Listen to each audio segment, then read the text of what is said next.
Tara, samahan niyo ako maghanap ng makakain. Actually, pang-apat na lugar ko na tong pinuntahan.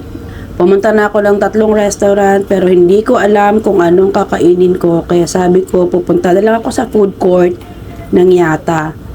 Pero hanggang dyan, hindi ko pa rin talaga maisip kung ano ang gusto ko. Actually, gutom na ako this time. Pero wala talaga akong maisip kung anong kakainin. Madami na akong tiningnan at ewan ko ba, parang wala akong ganang kumain pero gutom ako. Yun ang nasa isip ko. Dami kong pinili. Lahat naman masarap. Lahat gusto kong tikman.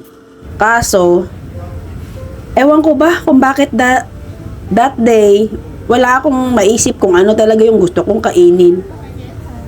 Ang ending, bumalik ako sa sushi. Yan. Yan na ang pinili ko. Yan ang kinuha ko.